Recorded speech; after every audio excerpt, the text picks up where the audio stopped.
So at the end of the age, what will Israel go through? Israel will be the vortex or the central issue of the end time drama. And we need to know this so that we will stand with her, so that we will stand for her, and so that we will agree even with his plans and his will for her. Zechariah chapters 12 to 14 are three key chapters pertaining to Israel at the end of the age. It talks about what she will go through. It gives us 5 events that Israel will face in the last days. The first event talks about how many nations led by the Antichrist will attack Israel. And there will come a point in time where many nations will have an irrational and illogical hatred for Israel. In fact, we actually see that anti-Semitism over the years has been on the rise, more than just in Europe, but in many countries around the world. Zechariah 12 verse 2 to 3, the cup of drunkenness actually refers to that illogical hatred for Israel, while the heavy stone talks about how this will affect the entire world and many will be affected. The second event, it talks about how half of the Jews will be taken captive. In the third event, some Jews will flee Jerusalem. This refers to the abomination of desolation that we have talked about a few sessions ago. Matthew 24 verse 15 to 21 tells us that those in Judea will flee to the mountains and that many will run and hide due to the oppression and persecution that they will face from the Antichrist. Jesus told them not even to take their belongings. The fourth event, some will stay in Jerusalem through God's supernatural protection. For the fifth event, it talks about how 2/3 of the Jewish people will be killed. This can be found in Zechariah 13 verse 8, where it says that it shall come to pass in all the land, says the Lord, that 2/3 in it shall be cut off and die, but 1/3 shall be left in it.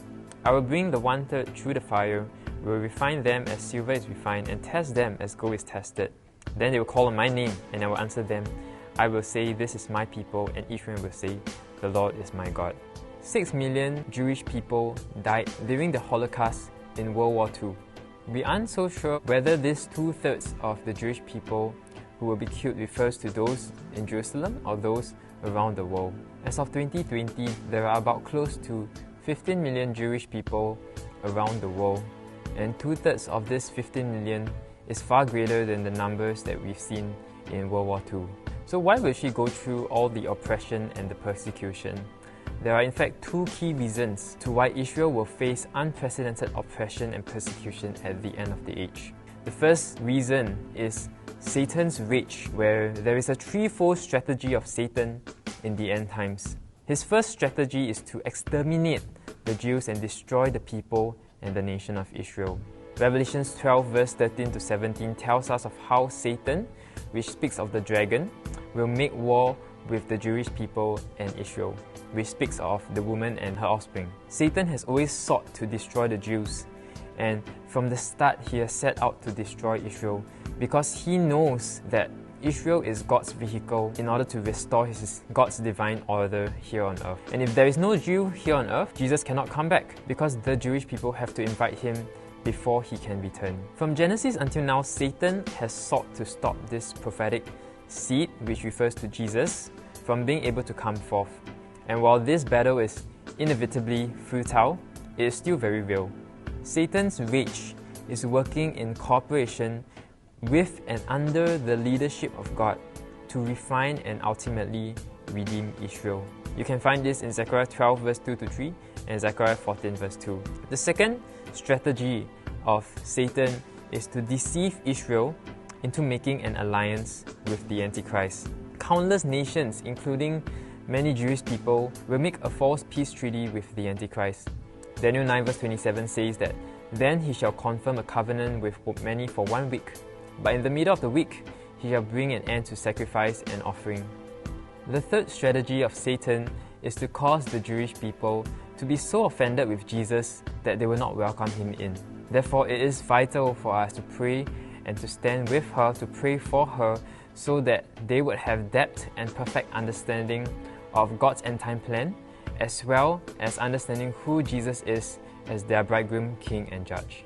Many would be offended if they do not see God's heart during his judgments. In fact, in the past few sessions, we have talked about the 4 common emotions that will arise, and many may be offended if they do not understand God's heart in the midst of his judgments. So the second reason of why there will be oppression and persecution is because of God's discipline. They will face persecution and oppression from all fronts as God desires to discipline and refine them. Romans 11 verse 8 talks about how Israel's partial blinding is due to a rejection of Jesus as their King and Messiah. In verse 21, the natural branches refer to Israel, where he did not spare them. Yet, he preserved a remnant by his grace when he broke them off, and he still held on to his covenant that he made with them. In Zechariah 12-14, take note of the times where God says, I will, because it tells us of how God is ultimately and sovereignly orchestrating the coming crisis. Ultimately, it's his heart for Israel to turn back to him so that he can restore her at the end of the age. Zechariah 14 talks about the glory of God and how he will restore them back. And verse 3 talks about even how the Lord will fight for them. That's why it is so vital for us to understand and to know what Israel will go through and why, as well as her role at the end of the age, so that we will pray for her and stand with her, which is what we'll be talking about in the next session. So stay tuned and God bless.